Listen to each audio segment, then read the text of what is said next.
हाँ तो नमस्कार प्यारे बच्चों, स्वागत है आपका हमारे इस ब्यूटीफुल यूट्यूब चैनल जिरेट्स एकेडमी पर। तो आज हम देखने वाले हैं हमारे विलियन चैप्टर का पार्ट नंबर 2, जिसमें हमने शायद आपको मूलरता के बारे में तक तो पढ़ा दिया था। आज बारी हमारी विलेयता की। विलेयता की भी बारे में हमने थोड़ा बहुत बताया था। चलिए देख लेते हैं विलेयता क्या होती है। बात करें अगर हम किसकी, विलेयता की। विलेयता के बारे में कहें, विलेयता के बारे में बताएं तो हमारे किसी विलायक में उपस्थित किसी विलायक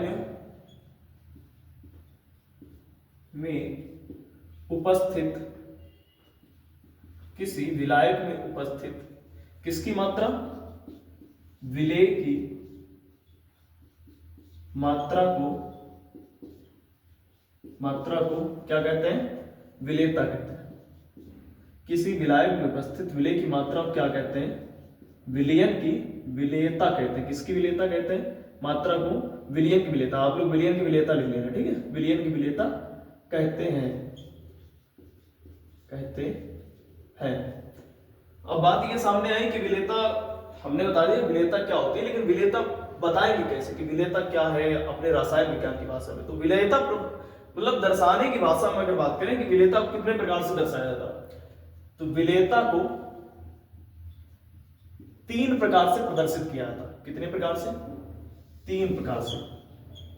कौन कौन सी विलेयता होती है, कितने प्रकार की विलेयता होती है। विलेयता यानी घुलना। अब देखिए सबसे पहली क्या आती है, द्रव की ठोस में विलेयता।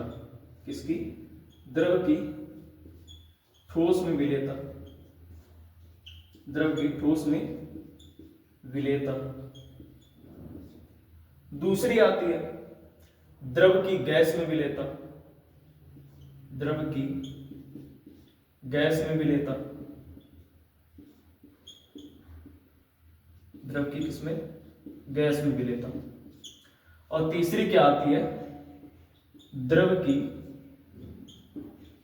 द्रव में विलेयता। द्रव की द्रव में विलेयता। तो बात अगर करी हमने कि विलेयता कितने प्रकार की होती है, तो विलेयता हमारी 3 प्रकार की होती है, द्रव की ठोस में, द्रव की गैस में और द्रव की द्रव में। तो बात करें अगर हम द्रव की ठोस में विलेयता की, तो द्रव की ठोस विलेयता की अगर बात करें तो सीधी सीधी इसमें बात आ जाती है कि इसमें क्या पढ़ेंगे, इसमें पढ़ते हैं अणुसंख्यिकी गुणधर्म। क्या पढ़ते हैं, द्रव की ठोस विलेयता के लिए पढ़ते हैं अणुसंख्य गुणधर्म। अणुसंख्य गुणधर्म क्या होते हैं हम अभी बताते हैं, थोड़ा सारांश ले चलते हैं, फिर इसके बाद बताते हैं। अब जो द्रव की गैस में विलेयता, द्रव की गैस में विलेयता के लिए हमारा जो नियम लगता है उसको कहते हैं हेनरी का नियम। किसका नियम, हेनरी का नियम। हेनरी का नियम लगता है कि जब द्रव की गैस में विलेयता की जाती है, द्रव की गैस में विलेयता के लिए अगर हम उदाहरण लें तो सीधी बात है, आप लोग कोल्ड ड्रिंक तो पीते ही हैं। कोल्ड ड्रिंक में आप क्या देखते हैं कि उसमें जो हमारी गैस होती है वो किसमें घुली होती है, एक वाटर एक लिक्विड में घुली होती है, एक सोल्यूशन में घुली होती है। वहां पर एक लिक्विड और एक गैस का सोल्यूशन बनाया जाता है, दोनों चीजों को मिला करके। इसीलिए जब आप पीते हैं उसको तो अंदर वो जाकर के हमारे पानी पानी हो जाती है और बाहर से क्या निकलती है, डकार के रूप में गैस निकलती है। अगर बात करें, देखिए जानकारी के लिए बता देते हैं कि जो हमारी उसमें कोल्ड ड्रिंक में गैस मिलाई जाती है उसको क्या कहते हैं, उसको CO2 गैस कहते हैं, यानी कार्बन डाइऑक्साइड गैस होती है हमारी, ठीक है। तो द्रव की गैस विलेयता के लिए हेनरी का नियम लगता है, और द्रव में द्रव की विलेयता के लिए किसका नियम लगता है, राउल्ट का नियम। द्रव की द्रव में विलेयता के लिए किसका नियम लगता है, राउल्ट का नियम। एक बार फिर से रिवाइज कर देते हैं, विलेयता किसे कहते हैं, विलेयता कहते हैं कि किसी विलायक में उपस्थित विलेय की मात्रा को क्या कहते हैं, विलेयता कहते हैं। और विलेयता 3 प्रकार की होती है। कौन कौन सी, द्रव की ठोस विलेयता, द्रव की द्रव में विलेयता, द्रव की ठोस विलेयता, द्रव की गैस विलेयता और द्रव की द्रव में विलेयता, ठीक है। द्रव की ठोस विलेयता के लिए हम क्या पढ़ते हैं, अणुसंख्यिकी गुणधर्म। द्रव की गैस में विलेयता के लिए क्या पढ़ते हैं हम लोग, हेनरी का नियम। और द्रव की द्रव में विलेयता के लिए क्या पढ़ते हैं, राउल्ट का नियम, ठीक है। अब इसमें हम लोग क्या पढ़ेंगे, वाष्प दाब का अपेक्षिक अवनमन। जैसे कि इसकी बात करें तो इसमें आ जाएगा आपका वाष्प दाब का अपेक्षिक अवनमन। जो हमारा अणुसंख्यिकी गुणधर्म, अणुसंख्यिकी गुणधर्म क्या होते हैं देख सकते हैं हम लोग। वाष्प दाब का अपेक्षिक अवनमन और वाष्प दाब का अपेक्षिक अवनमन और क्या होता है हिमांक अवनमन, हिमांक अवनमन, ठीक है। वाष्प दाब का अपेक्षिक अवनमन, हिमांक अवनमन, क्वथनांक उन्नयन और परासरण दाब इत्यादि। क्वथनांक उन्नयन और क्या होता है परासरण, क्या होता है परासरण दाब इत्यादि। ये किसमें पढ़ने होते हैं हमें हमारी पढ़नी होती है द्रव की ठोस में विलेयता के लिए। ये होता है हमारे अणुसंघ गुणधर्म, ठीक है। फिर से एक बार रिवाइज कर लीजिए जल्दी जल्दी कि किसी विलायक में उपस्थित विलेय की मात्रा क्या कहते हैं, विलेयता कहते हैं। विलेयता तीन प्रकार की होती है, किसमें द्रव की ठोस विलेयता, द्रव की द्रव्य विलेयता, द्रव की ठोस विलेयता, द्रव की गैस विलेयता और द्रव की द्रव्य विलेयता के लिए।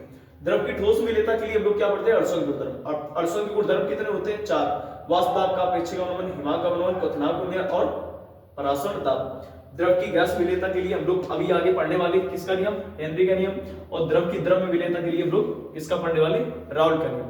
तो आइए सबसे पहले हम शुरुआत करते हैं किसके लिए, हम शुरुआत करते हैं सबसे पहले ये पढ़ लेते हैं हेनरी का नियम, ठीक है। तो आइए देखते हैं हेनरी का नियम। हेनरी का नियम क्या होता है, किसी निश्चित ताप पर, किस पर, किसी निश्चित ताप पर, ताप कैसा होना चाहिए, ताप निश्चित होना चाहिए, किसी गैस के जो मूल अंश है, मूल अंश को हम लोग किससे प्रदर्शित करते हैं, H से।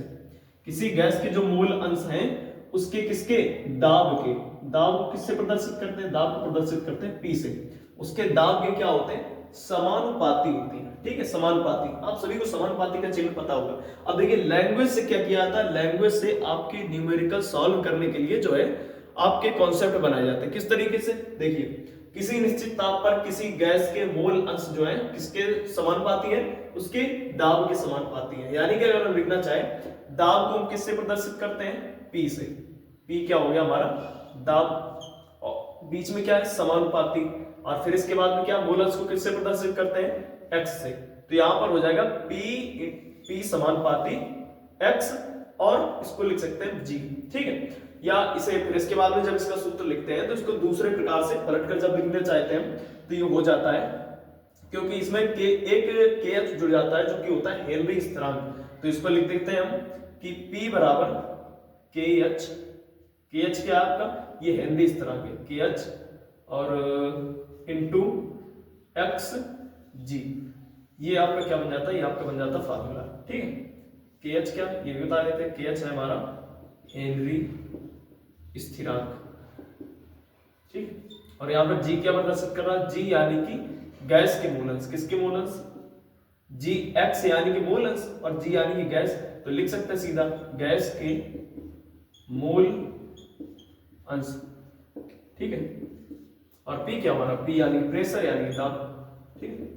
यहाँ तो क्लियर है। तो ये हो गया हमारा हेनरी का नियम। हेनरी का नियम इतना ही बताया जाता। अब जैसे कि अब मैं KH निकालना है तो KH को इधर ले जाएंगे, फिर इसके बाद P उधर जाएगा, तो ये अलट पलट के ये आप बना सकते हैं, ठीक है। आगे देखते हैं अगला नेक्स्ट जो है हमारा राउल्ट का नियम।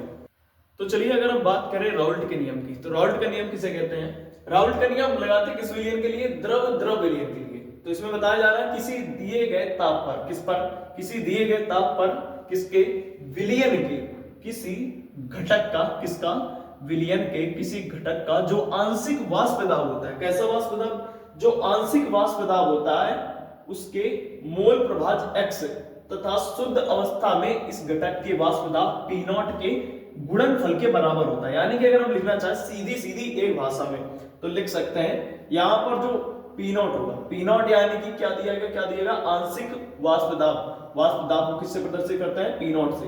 तो आंशिक वाष्प दाब यानी कि P0 बराबर मोल प्रभाज X तथा शुद्ध अवस्था में इस घटक के वाष्प दाब P0 के गुणनफल के बराबर होता है। मतलब बात समझिए, मैं सीधे सीधे बता दूं, P0 बराबर P1 X1 plus P2 X2।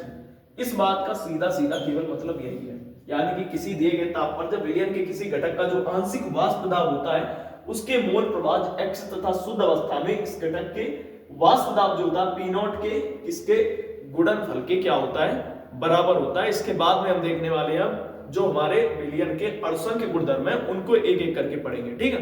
तो इसको नोट कर लीजिएगा और आगे इसके बाद में कंटिन्यू करते हैं।